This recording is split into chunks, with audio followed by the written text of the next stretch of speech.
the Baen Free Radio Hour.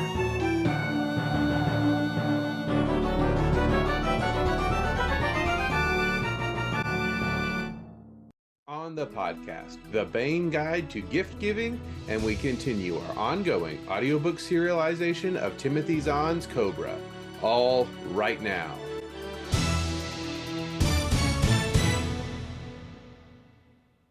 Welcome to the Baen Free Radio Hour. It is a pleasure to have you along. I am Baen Associate Editor and your podcast host, David Afsharirad. This week, DJ Butler sat down to discuss Worlds Long Lost, an anthology of all new stories featuring ancient aliens, future archaeologists, and much, much more. Joining Dave, who we should say is also a contributor to the book, were editors Christopher Ruocchio, who himself contributed a story, and Sean C.W. Korsgaard, as well as contributors Sean Patrick Hazlett, Brian Trent, Jona-than Edelstein, Michael A. Rothman, David J. West, Patrick Chiles, and Griffin Barber. But first, the news.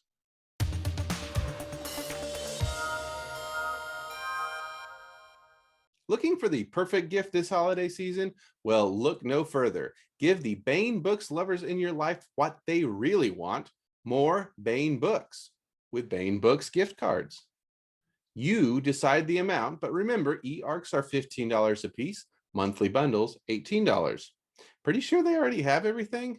Head on over to the Baen Cafe Press Store and check out our wide variety of Baen merchandise with travel mugs, t-shirts, tote bags, hats, and more. There is something for every Baen fan. And don't forget about the Baen Challenge coins. All of this information can be found at Baen.com, and act now while supplies last.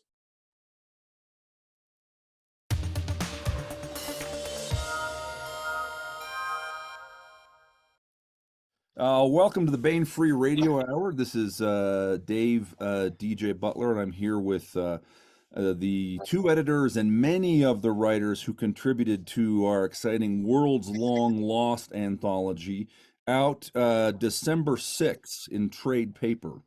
I think it's December 6th. Is that right, Sean? Yes, sir. Fantastic. So we can never accommodate everyone. We have a large group, but we got all the talented ones, so I feel good about it. Nobody tell Orson Scott Card. If that guy answered his emails, he'd be on here too. What can I tell you? So this is the conscientious group. Just kidding, Scott. Don't kill me. So Sean, who is appearing here as a book, and Christopher edited the anthology. And maybe we can talk a little bit about the anthology overall. What's the background? Where did this anthology come from? Yeah, so this is a collection of xenoarchaeology stories. Sort of everything from Lovecraft to Stargate, kind of.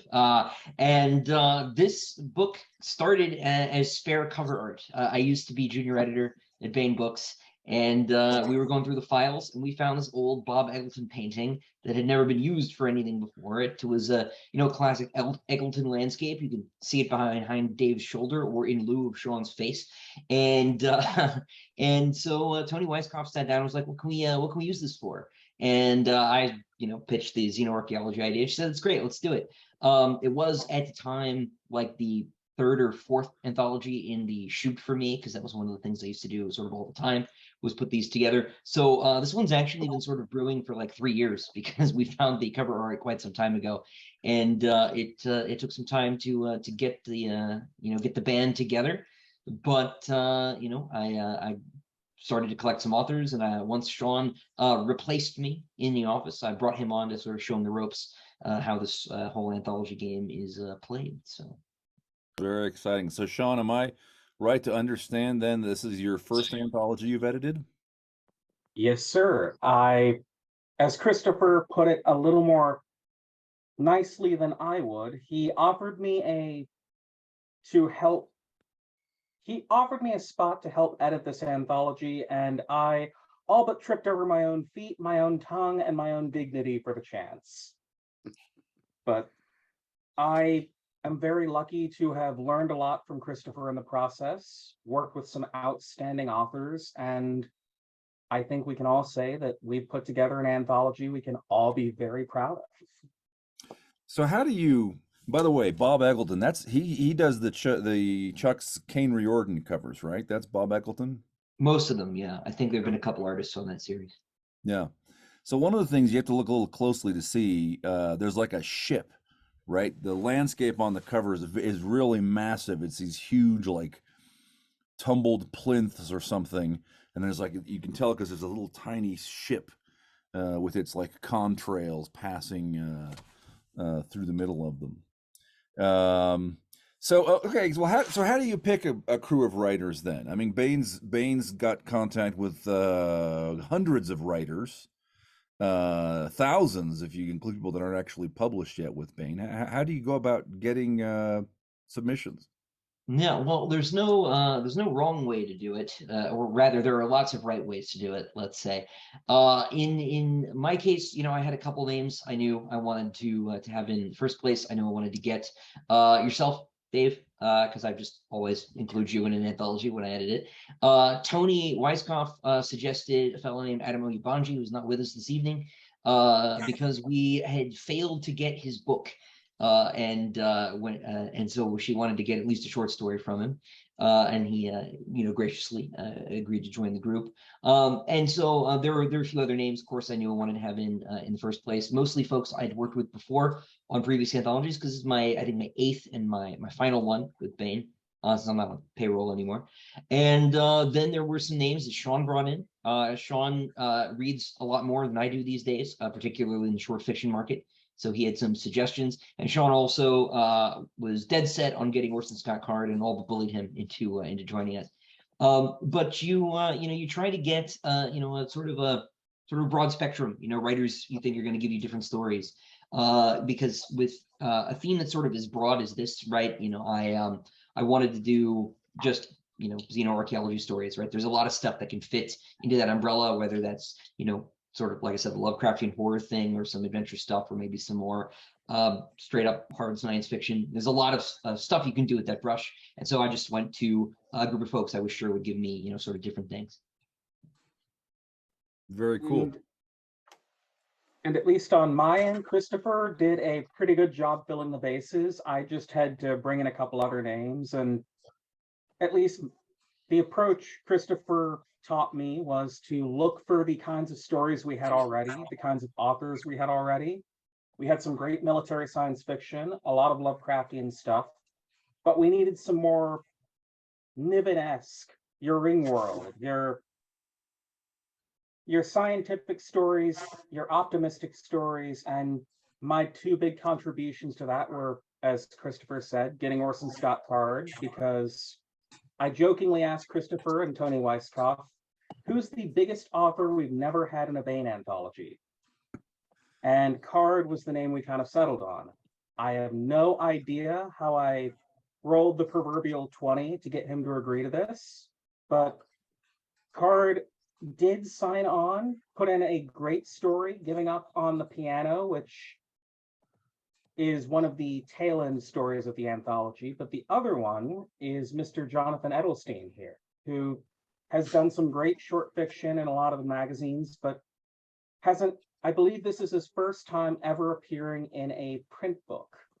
So I really wanted to try and find an author who hadn't had a chance to come up to the plate and take a swing. And I will say Jona-than turned his story in just, I believe, just under or over a week.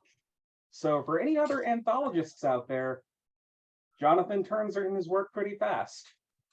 Well, let's come back to you in a second for a description of Card's story. But Jona-than, and is it? I should have asked before. Is it Steen or Stein? Steen. Steen, John Edelstein. I think Edelstein. you earlier. My apologies. Tell us about your story, Jona-than. By the way, way to go establishing a professional brand of being prompt and responsive. That's such A+ behavior and so rare in this industry. All right, sorry, go ahead. But it helps when you don't have much else going for you. But this anthology actually pushed just about all of my buttons. When Sean asked me to contribute to this, it was a no-brainer to say yes. It's my fascination since childhood have been history, ruined things, abandoned places, search for knowledge, piecing together mysteries. I mean, these are the things that make up a story. And also the story that I have in this anthology is set in a universe where I've written several other stories. It's a broad screen space opera anthology or setting, that is, with 30-odd thousand years of history, thousands of worlds to choose from, a lot of internal mythology and legend that I've built up in some of the other stories. And my stories in this universe have tended to focus on search for knowledge and search for renewal regardless. So it really fit into the theme. The setting fit into the theme, and I had an idea that I had jotted down a few notes for earlier, never done anything with. And when Sean suggested that I contribute to this anthology, I thought about that idea. I said, this is really going to fit. And the way I tend to write is when I have a story that is ready to write, I write it quickly. I sit down, I'll write 2,000 or 3,000 words in a day. I'll turn, this one was about 6,500. I think I wrote it in 3 days over the course of a week. And I'm an edit as I go person. My first draft is my last draft. So that all went into the process as well. I mean, as I wrote everything, I was going over it and improving it, going back, seeing what worked, seeing what didn't. It's always a dynamic process. Sometimes I'll go months and not write a word, but when I've got something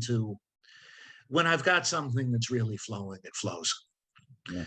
And I think that this anthology was an inspiration to me, and I hope that what I turned out fits the setting and fits the sense of space and the sense of wonder that a theme like this really deserves. Yeah. You did brilliantly, my friend.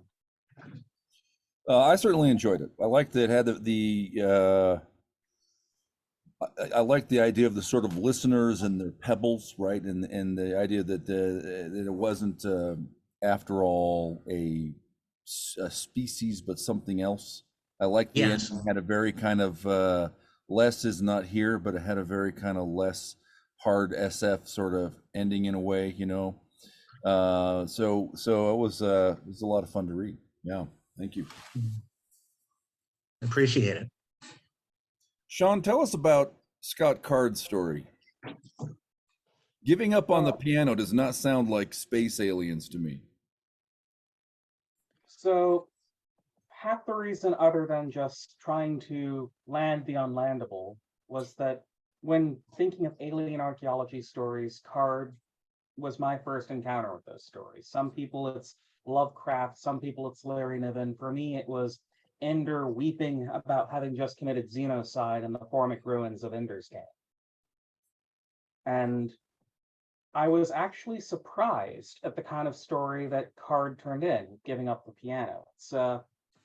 It's set on Earth. It's focused on two teenagers who stumble upon a race of aliens who live between the lines of time and space. It's a very sort of, I was expecting something more akin to Ender's Game, but instead we got something closer to Stranger Things or Steven Spielberg. So it's a little more like E.T.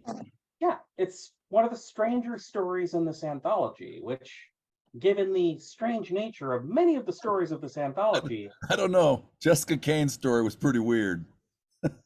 he has some competition. We've got some strange tales in this anthology, but I was expecting something conventional and true to form. Card surprised me. I think he'll surprise a lot of our readers with this story. Yeah. So Sean, your story is not very Stranger Things or E.T., but it is set on Earth, right? Tell us. Sorry, Sean Hazlett. I should clarify. Changing Sean's on us here, Dave. I'm changing Sean's. Yeah, sorry. That was terrible transition. I'm gonna go fix that in the edit. It involves eating green worms. Tell us about yours. Tonally very different than either of these other two. Maybe tonally unique. What was your story about? Yeah, so my story is inspired by a number of different things. It's kind of like Stephen King's Tommyknockers meets Stephen King's The Jaunt meets Stranger Things, and then meets the alleged government practice of seeding alien or non-human technology to corporations to avoid FOIA requests. But essentially what the story centers around is a distressed security guard who is trapped in a bit of a time loop. And he's trying to seek redress from somebody who is an old friend, but a higher level executive who has no knowledge of what's going on at this Antioch facility. And during the course of the story, he learns more and more disturbing things, ending in something about chasing the green worm. Yeah. So very X-Files, very kind of big corporate government conspiracy paranoia. Yeah, it's very, I would say, strange. It plays with notions of time. It plays with the corporate structures that are focused more on, trying to extract value from something they don't quite understand. And it's just very, very, I think, different. I wouldn't call it corporate horror, but it's kind of corporate horror adjacent. Yeah. Yeah. And it ends with the darkest non-disclosure agreement scene ever written. Yes, but I will not. Yeah. Let's save that for the readers to get through. Yeah. I have, with Baen, sometimes it's difficult for me to end stories well. By well, I don't mean good. I mean, like, things don't always work out for the protagonist. Or they do. I mean, endless employment can't be a bad thing. Yeah. Yeah. Can be. Yeah, well, I enjoyed that. I enjoyed that very much. Griff, there's a very poignant thing about going on in your story, quite independently of the actual story itself, right? Yeah, we lost Rick Boatwright. He was a big part of 1632, certainly, but also for Baen's Bar. Did a lot of work on it and stuff. He also pretty much got me my start. I'm a 20-year law enforcement in Northern California. I don't have much of a science background, and I was writing a story for the Grantville Gazette, and I needed a chemistry answer to a question I had, crickets, and he answered that question, and immediately the story was bought. It was my first attempt to get published for fiction, and it's basically because he answered the call. So yeah, he was a big part of my career and a big part of a lot of other authors' career as well, and a really kick-ass author in his own right. He passed away from pancreatic cancer 2 years ago. So while he was in the hospital getting treatment, I asked him if I could redshirt him in any story that I had, if I could Tuckerize him or do anything. And he's like, yeah, absolutely, man, go ahead. And I finished the story on the day that he passed away, but I didn't get to get it. So I was kind of bummed about that. But yeah, it's a spacer, first class Rick Boatwright, member of a commando group of interstellar commandos. And he, on a mission, he runs across something that could be horror. It could be just an archaeological fragment. The team that he's with, the commando team that he's with, their AI doesn't recognize it as existing at all. And he somehow escapes the trap that's been set by these the opposition through the auspices of this artifact that has been left on this asteroid adjacent to an antimatter facility. So yeah, there were a couple of tie-ins there that I had that I wanted to complete. And another friend of mine, because it's presented as an interview process, post-action interview, by the other side where he was captured, or maybe not the other side, not really sure. The interview or is published by another friend of mine who also passed away from cancer in the last 3 years. So I was able to kind of hit a bunch of high points that I wanted to hit. And Rick had a strong faith, and he wanted to, he kind of carried that forward in the things he did. So I kind of wanted to touch upon that as well, given that, one of the immediate things that I think of us going to when confronted with alien technology, et cetera, is what does this mean as far as our whole theology, whatever it may be?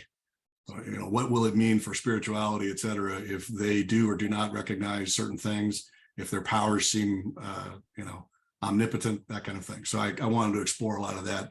And I kind of came up with an answer that I think Rick might have enjoyed. Yeah. Now there's a Chief Urbanek in here who I assume there's more red shirting going on. Yeah, actually, she at LibertyCon, she paid for a red shirting by me. I was floored by it because I'm not well known by anybody, but she purchased that, and so yeah, I put her in that too. So yeah, there's actually three. She's a friend of mine now. Yeah. But there are actually three people that are kind of Baen adjacent or Baen central people that have made it into this as well. So yeah, yeah, it was pretty cool to be able to do. Yeah, it's a lot of fun. Now you've published other science fiction. Is this story at all related to your Second Chance Angel stories, for example? Not Second Chance Angel, but it is related to a story that I had published in Fantastic Hope, it's the same universe. Hamilton, Larry Correa. Yeah. The Bridger species fits heavily into my first novel that I ever wrote, and I submitted it once to Baen. It got turned down, and I've been tinkering with it or thinking about it. It may just remain trunked because it's not quite there. But that basic premise of an alien species that left behind these remnants that are frankly, they're sixth dimensional. It came out of a conversation I had with a mathematician who is also married to another mathematician, both teaching in the collegiate setting, about sixth dimensional items and how they might appear or not appear to us. And that the whole blinking of, I looked at it once and it was looking this way, that way, and it was a smell, a taste, and all these other sensorium that came from those discussions with those mathematicians. So yeah, very cool. It's me, no science guy, so I have to talk to other people and rob them mercilessly.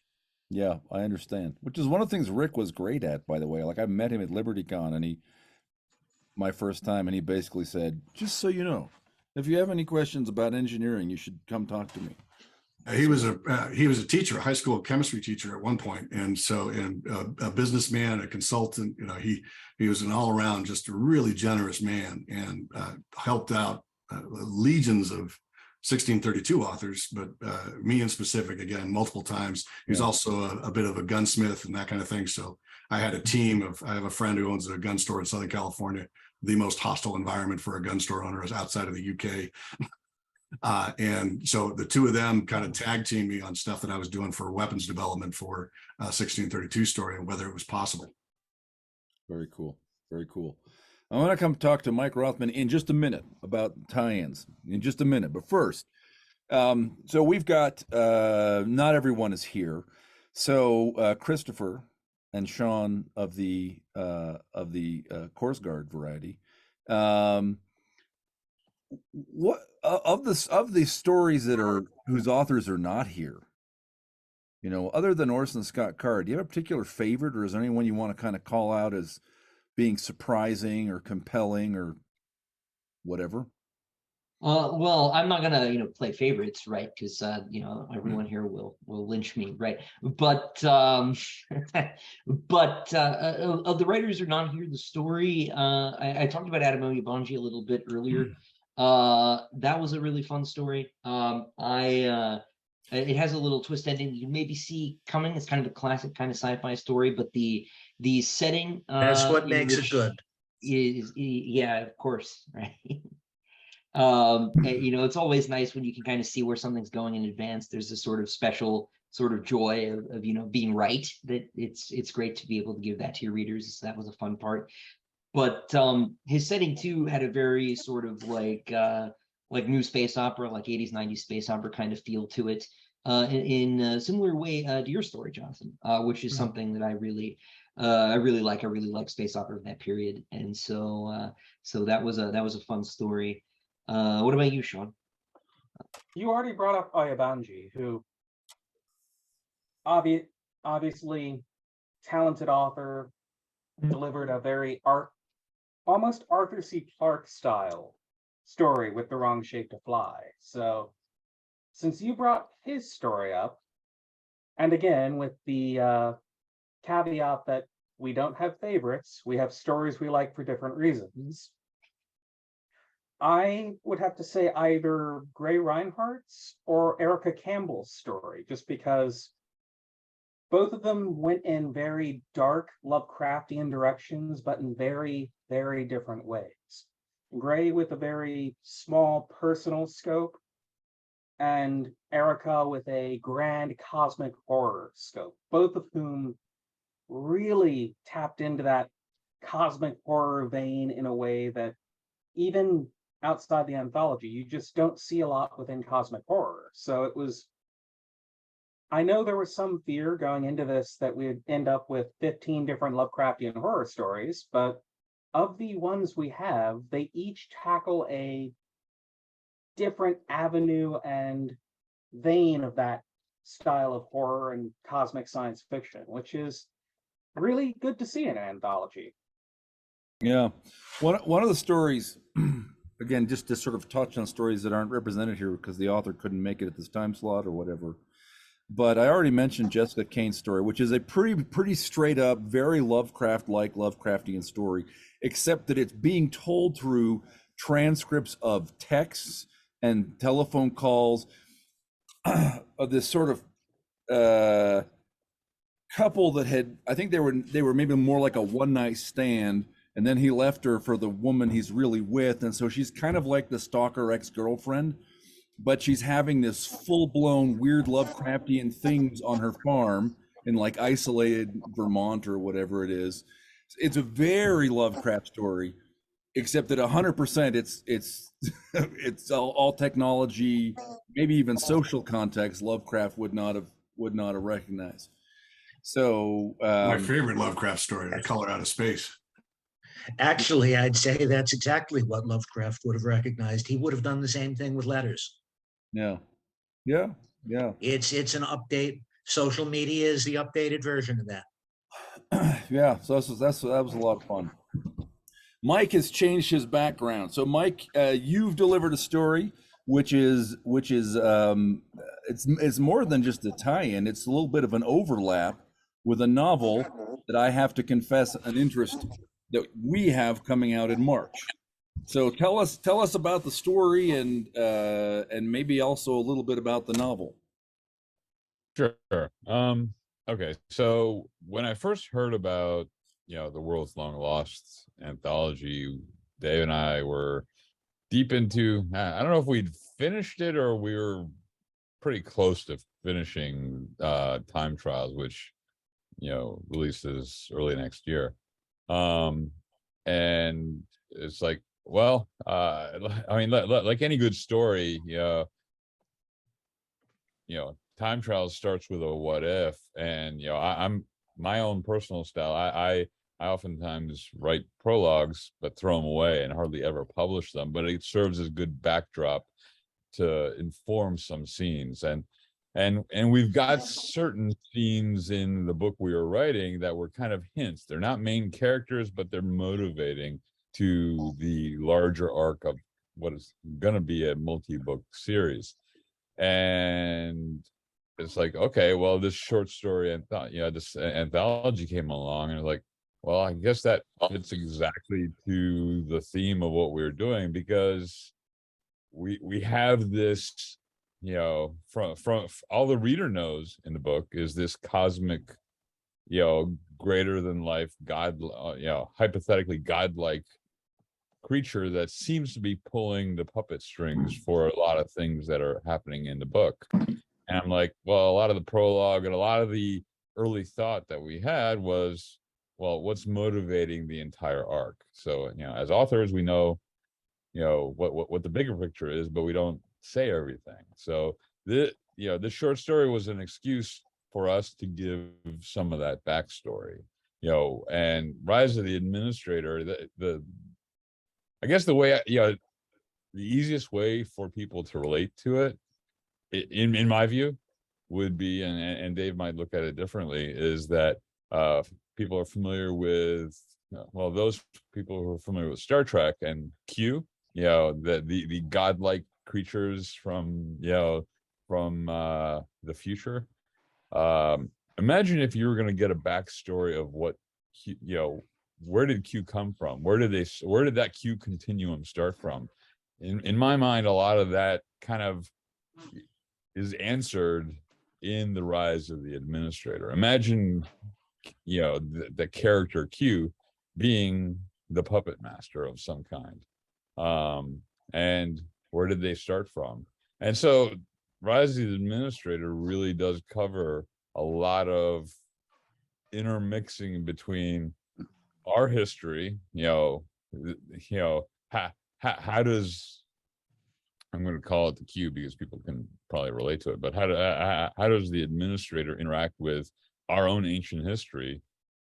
These are obviously aliens from the human perspective, but then where did these things come from, and what motivates them, and why are they doing these things to us? That, is it real? Is it not real? What, and Dave has got this propensity for writing stuff that, has deep roots into history. So it fits perfectly into a lot of the what if scenarios that many of our books and stories, focus on. So, I mean, that's kind of where this came from.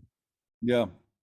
And the connection there is that Time Trials is very much set off by a piece of alien architecture, an alien machine and a sort of Egyptian drag. And so we, sort of telling the backstory of that device. I'm not saying it was aliens. Yeah, but it was aliens. It was alien. Actually, I don't know why that's not our tagline. I'm not saying it was aliens. That should have been the tagline of this anthology. No, just kidding. I won't come mess around in the kitchen. But okay. So Christopher, speaking of like aliens appearing godlike, it's kind of our running theme over the last couple here. Yeah. You've also got a story in the collection, which is a tie-in story. At least it's set in the universe of Hadrian Marlowe's epic saga. It sure is. Yeah, I've been playing this game much to Sean Korsgaard's amusement, where I find a Sun Eater premise for every anthology I'm assigned, even if it's fantasy. Just because we will find one that will break you yet. No, you won't. And so this was an easy one though. So this ties into the Sun Eater series. It's set before any of the books though. And it is about sort of circumstances following a dig on a captured alien world ship, the Cielson, who are the alien sort of villains for the series. They don't stay on planets. They sort of hollow out moons and live in them and turn them into ships and travel around the galaxy causing problems for people. And so this is set shortly after the first battle between humanity and these aliens, where you've got a bunch of Imperial researchers who have been digging up the alien planet, and they found something very strange, and something very strange has happened to one of the engineers who was doing the excavating.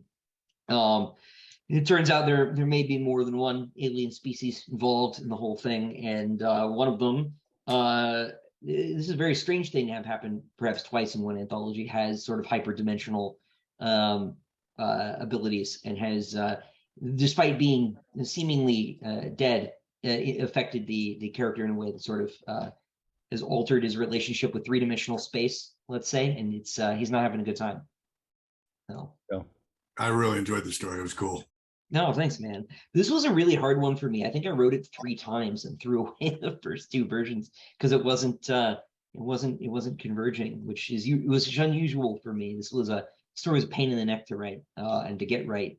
And I have really made my life more difficult by trying to do this in the novels now too. So it was sort of a dry run for some stuff in the book I'm working on now. Ooh. So are we going to see these wrong-knuckled aliens in book 6 then? We may. No promises. No promises.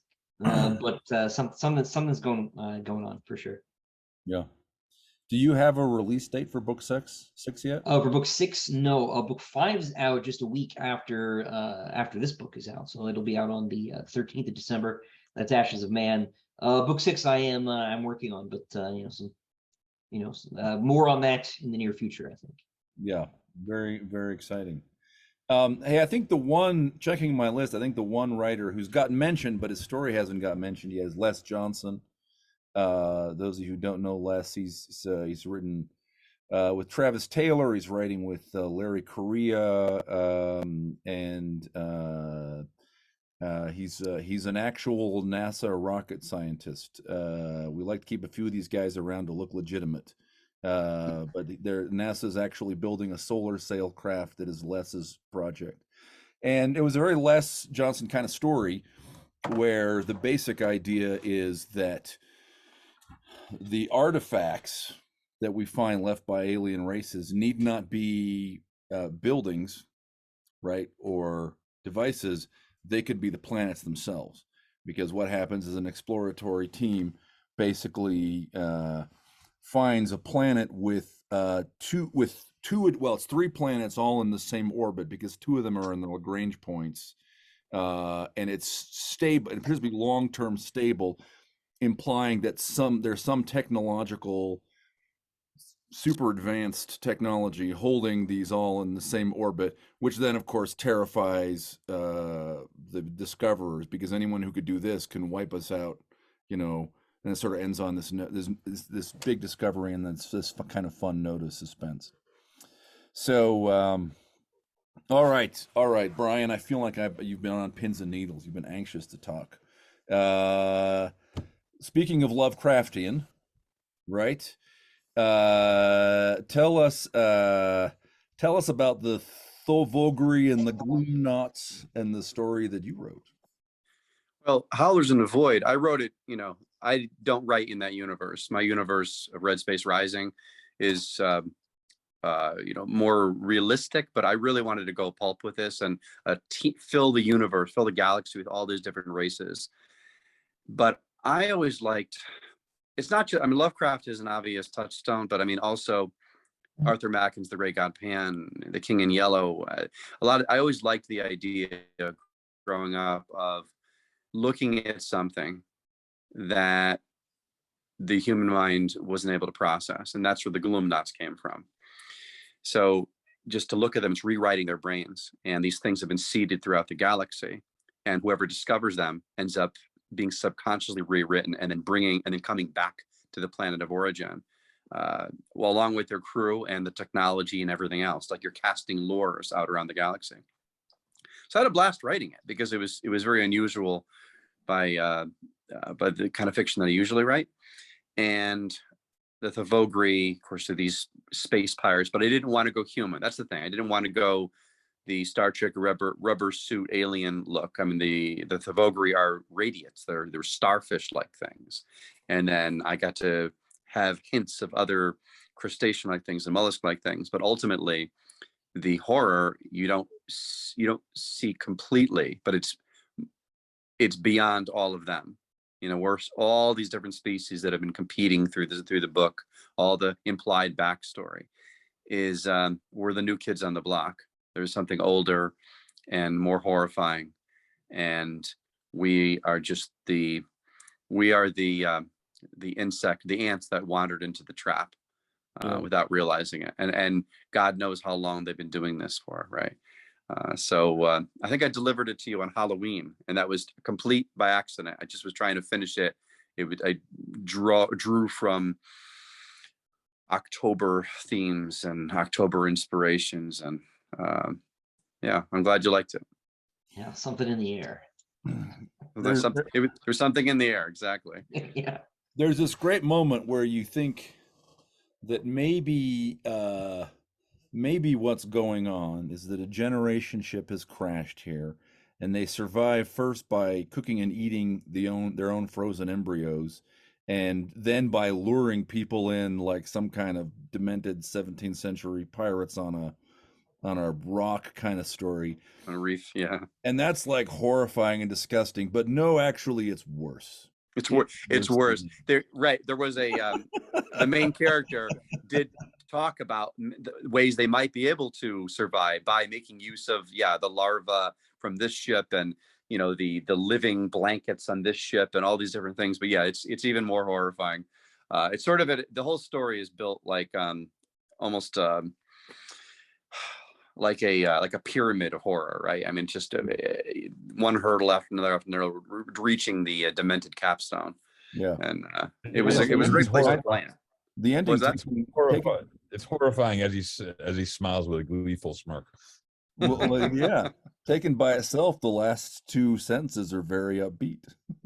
And being, having been through some horror shows myself, you can only deal with it by smiling and making a joke. Yeah, gallows humor, right? You have to go along with it, and like you said, it's depending on one's perspective, it's a gloriously optimistic ending. Yeah.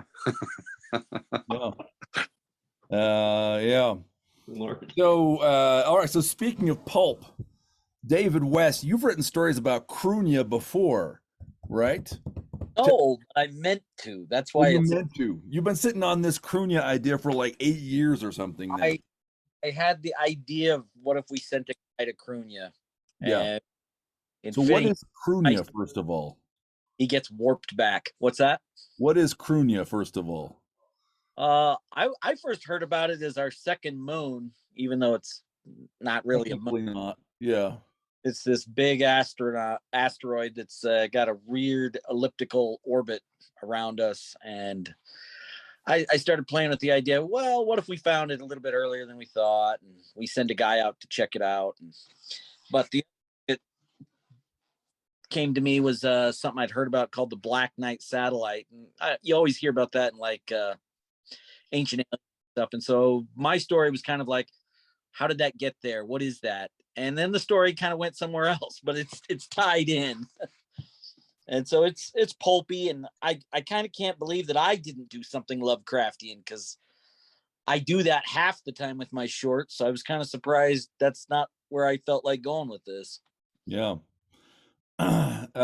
Me too. So we've got a kind of two-fisted pulpy action here, Air Force guy, right? Cormac. But he's lost his family in a car accident, and he's dying of, is it lung cancer or something?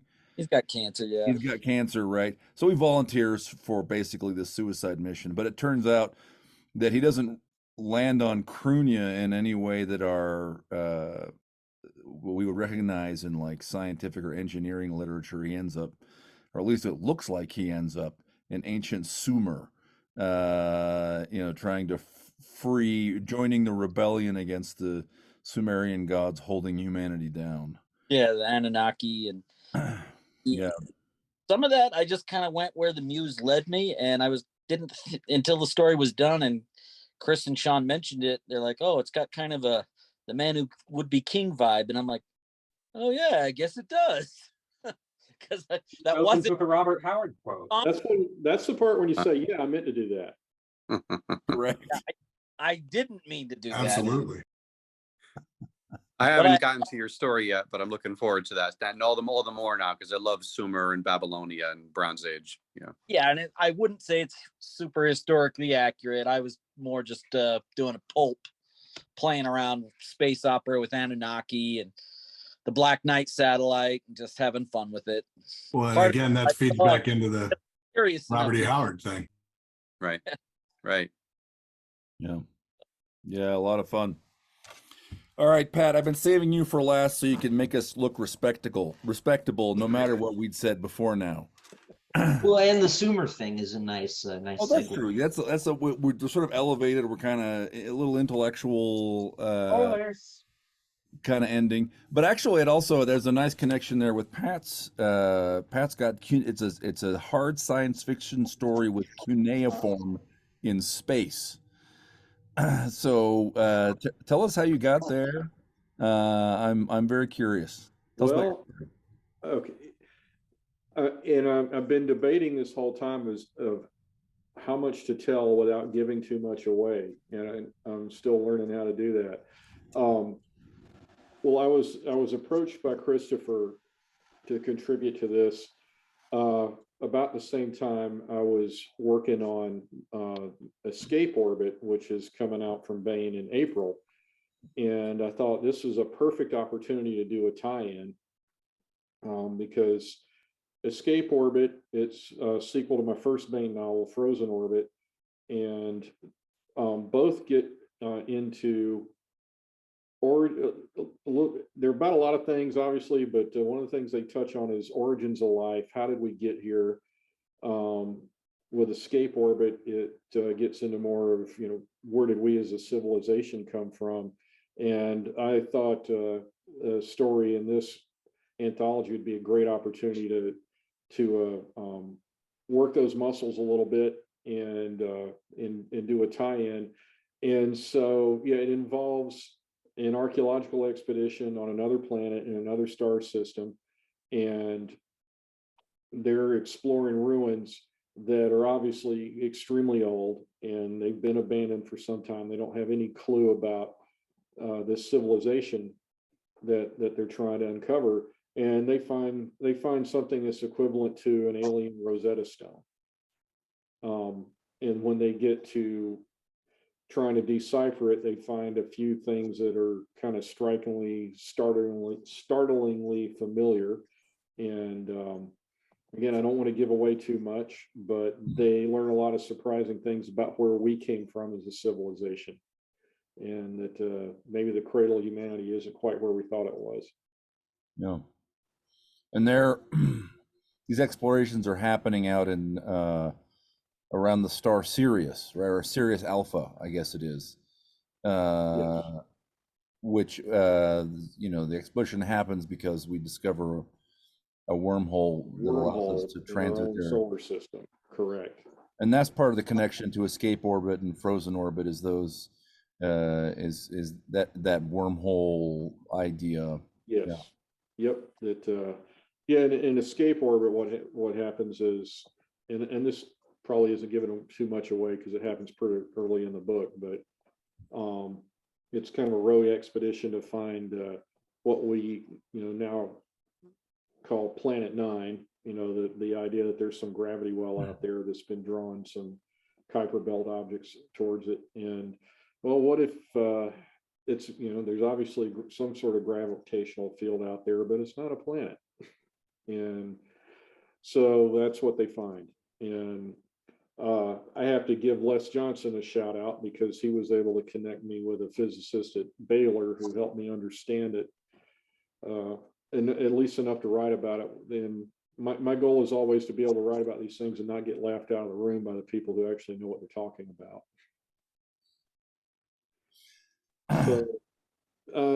So yeah, it's the kind of sci-fi I write. It's near future. hard sci-fi. I've never really been into writing much about space aliens and that kind of thing. But again, this gave me an opportunity to spread my wings a little bit and broaden my horizons some. But one of the questions that I always have and that I try to address in my books is, a lot of people question, well, what if we finally discover life somewhere else on another planet, or what would that mean for us? What kind of mass cultural freak out would that entail? And I've always maintained that, well, it depends on what kind of life we're talking about, because I fully expect us to find life, heck, within our own solar system, right? Whether you're talking Europa or Enceladus, there's no reason to think that we won't, any more than we shouldn't be surprised if we find a new species of, shellfish in Antarctica or something. But intelligent life, that's a whole different ball game, and that would tear up a lot of people's worldviews. And so that's one of the things I do like to play around with in my books. Yeah. So I we could keep on connecting. This is like playing a game of Filk, connecting back to each other's books, because I happen to know that there is some Akkadian in the Sun Eater saga, the Cielson speak. Do they? I have no idea what you're talking about. Yeah. I think a total of 2 sentences, as I recall. Yeah, I have no clue what you're referring to. Okay, never mind. That's not canon at all. Yeah, no.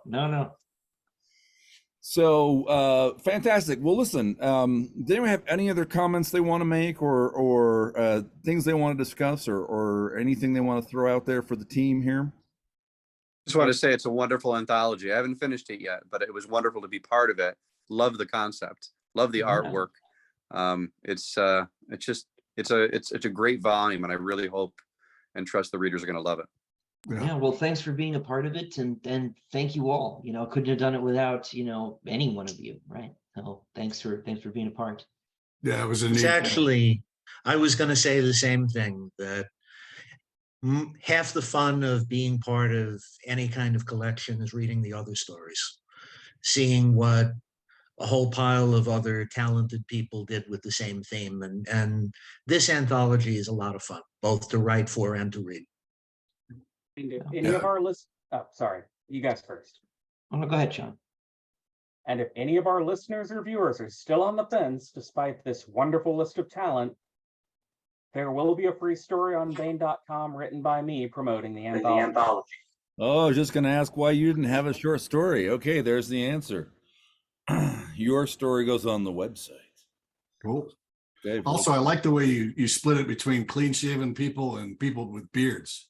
It's quite fascinating. And you got Dave in the middle there with the I can't decide. I'll do the handlebar and work my way around that. Yeah. Although I've been pretty long-term committed to this look, but yes, it's good to have diversity. Right. The beard and the no beard.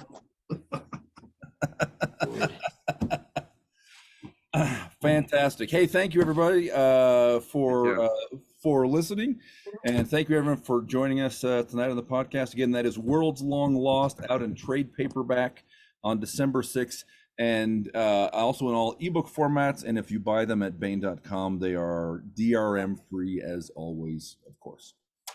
Thanks everyone. Thank you. Thank you. Thank you. Thanks, everybody. Until next.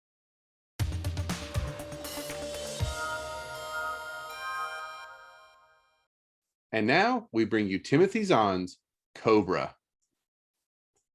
Earth's only hope was the Cobras. The colony worlds Adirondack and Silvern fell to the Troft forces almost without a struggle. Outnumbered and on the defensive, Earth made a desperate decision. It would attack the aliens not from space, but on the ground, with forces the Trofts did not even suspect. Thus were created the Cobras, a guerrilla force whose weapons were surgically implanted, invisible to the unsuspecting eye, yet undeniably deadly. But power brings temptation, and not all the Cobras could be trusted to fight for Earth alone. Johnny Moreau would learn the uses and abuses of his special abilities and what it truly meant to be a Cobra. Stillman shook his head sadly. I really thought things would be different for him after the fire. Fraser shrugged. I'd hoped so too, but I'm afraid I hadn't really counted on it. Even while everybody was cheering for him, you could see that nervousness still in their eyes. That fear of him was never gone, just covered up. And now that the emotional high has worn off, that's all that's left. Yeah. Lifting his gaze from the desk, Stillman stared for a moment out the window. So they treat him like an incurable psychopath, or a wild animal. You can't really blame them. They're scared of what his strength and lasers could do if he went berserk. He doesn't go berserk, damn it, Stillman flared, slamming his fist down on the desk. I know that, the counselor shot back.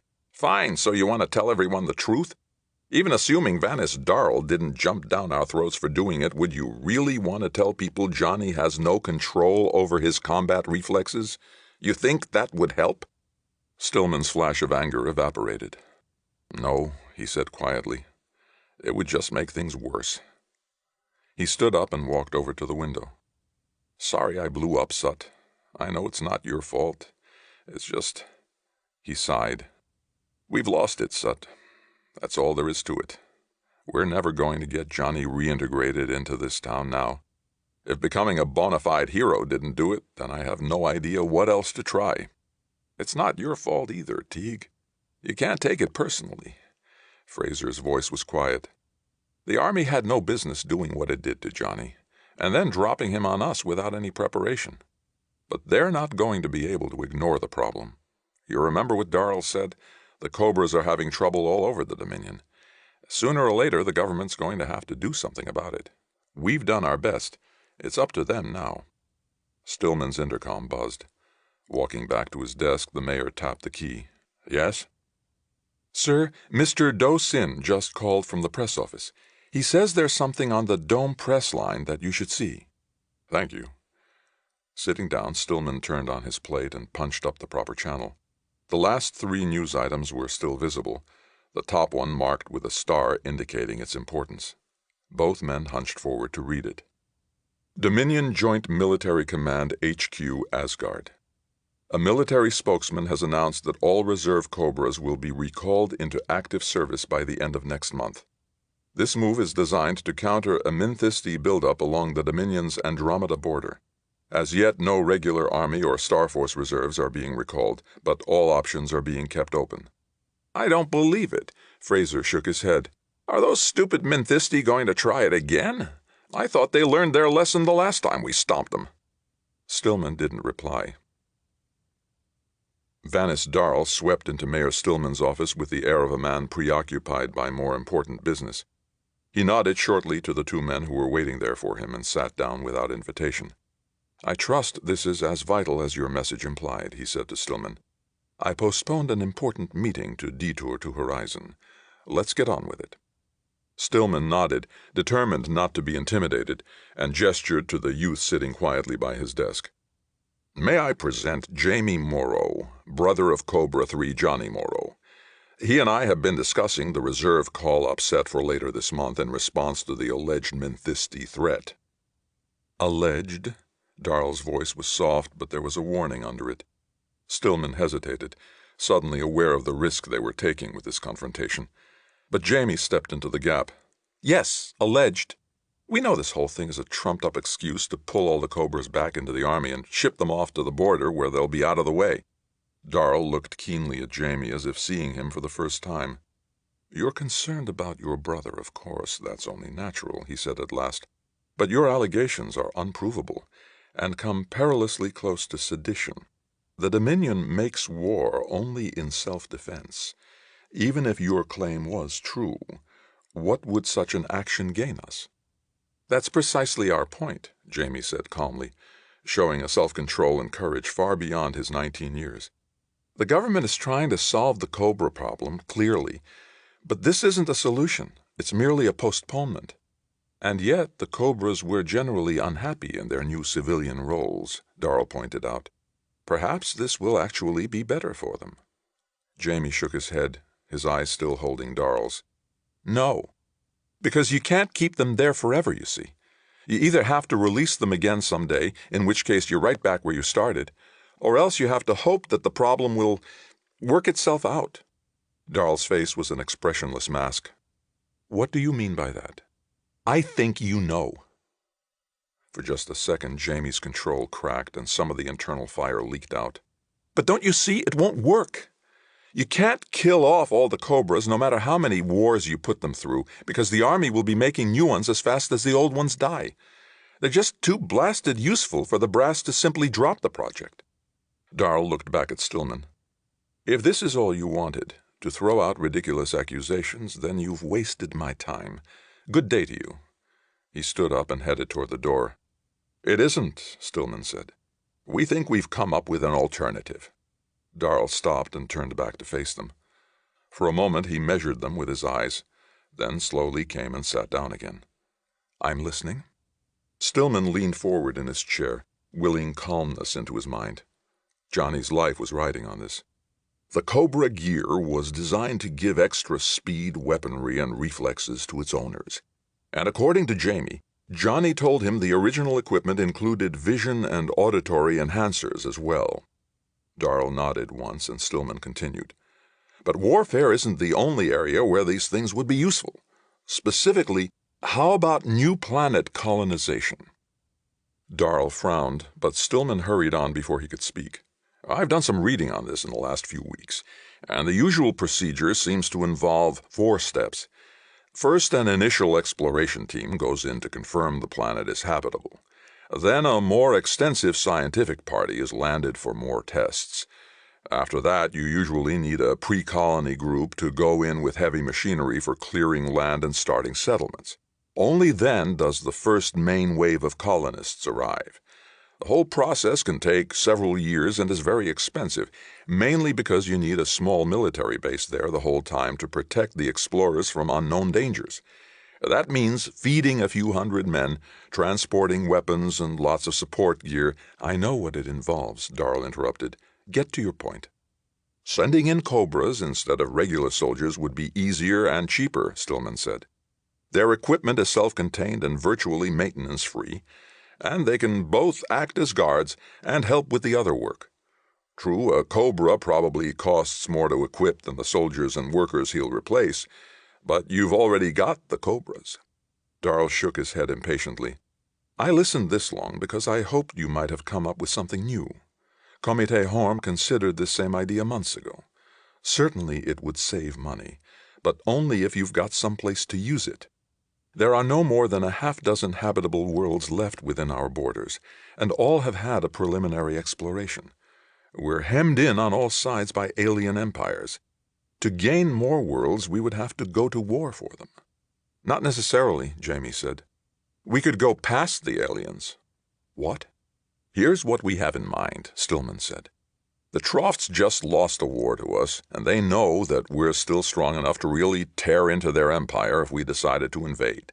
So it shouldn't be too hard to talk them into ceding us a corridor of space through their territory for non-military transport only. All the charts show there's at least some unclaimed space on the far side of their territory. That's where we set up the colony. Darl was gazing into space, a thoughtful look on his face. What if there aren't any habitable planets out there? Then we're out of luck, Stillman admitted. But if there are, look at what you've gained. New worlds, new resources, maybe even new alien contacts and trade. It would be a far better return on the Cobra investment than you'd get by killing them off in a useless war. Yes, of course we'd have to put the colony far enough past the border that the Trofts wouldn't be tempted to sneak out and destroy it. With that kind of long-distance transport, using Cobras instead of an armor battalion makes even more sense. He pursed his lips. And as the colony gets stronger, it should help keep the Trofts peaceful. They must surely know better than to start a two-front war. The Army might be interested in that aspect. Jamie leaned forward. Then you agree with us? You'll suggest this to Comité Horm? Slowly, Darl nodded. I will. It makes sense and is potentially profitable for the Dominion, a good combination. I'm sure the trouble with the Minthisti can be handled without Cobras. Abruptly he stood up. I expect both of you to keep silent about this, he cautioned. Premature publicity would be harmful. I can't make any promises, but whatever decision the committee makes will be quick. He was right. Less than 2 weeks later, the announcement was made. The big military shuttle was surrounded by a surprisingly large crowd, considering that only 20-odd people would be accompanying Johnny from Horizon to the new colonist training center on Asgard. At least 10 times that many people were at the port, what with family, friends, and general well-wishers seeing the emigrants off. Even so, the 5 Moros and Stillman had little trouble working their way through the mass. For some, it seemed to be fear that moved them out of the way of the red and black diamond-patterned Cobra dress uniform. But for others, the important ones, it was genuine respect. Pioneers, Johnny reflected, probably had a different attitude toward powerful men than the general populace. Not surprising. It was on just those men that their lives would soon be depending. Well, Johnny, good luck, Stillman said as they stopped near the inner edge of the crowd. I hope things work well for you. Thanks, Mr. Stillman, Johnny replied, gripping the mayor's outstretched hand firmly. And thanks for your support. You'll tape us before you leave Asgard, won't you? Irena asked, her eyes moist. Sure, Mommer. Johnny hugged her. Maybe in a couple of years you'll all be able to come out and visit me. Yeah, Gwen agreed enthusiastically. Perhaps, Pierce said. Take care, son. Watch yourself, Johnny, Jamie seconded. And with another round of hugs, it was time to go. Picking up his satchel, Johnny stepped aboard the shuttle, pausing once on the steps to wave before entering. The shuttle was empty, but even as he chose a seat, the other colonists began coming in. Almost, Johnny thought, as if his boarding had been the signal they'd been waiting for. The thought brought a bittersweet smile to his lips. On Adirondack, too, the Cobras had always taken the lead, but they'd never really been accepted by the general populace. Would things be different on this new world the survey expeditions had found for them? Or would the pattern of Adirondack and Horizon simply be repeated wherever he went? But in a way, it almost didn't matter anymore. He was tired of being a social pariah, and at least on an untamed planet, that kind of failure was unlikely. Out there, the alternative to success was death, and death was something Johnny had long ago learned how to face. Still smiling, he leaned back in his seat and waited calmly for takeoff. That was another installment in Timothy Zahn's Cobra, and that's it for the podcast. Thanks as always to Audible.com and podcast theme composer Ruth Judkowitz. Praise, thanks, and gratitude to Christopher Ruocchio, Sean C.W. Korsgaard, Sean Patrick Hazlett, Brian Trent, Jonathan Edelstein, Michael A. Rothman, David J. West, Patrick Childs, and Griffin Barber. And good night, Tony Daniel, wherever you are. This is David F. Shirerod coming to you from a soundproof bunker somewhere deep in the heart of Texas. Join us here next week at the hammering heart of science fiction and fantasy, and keep reaching for the stars.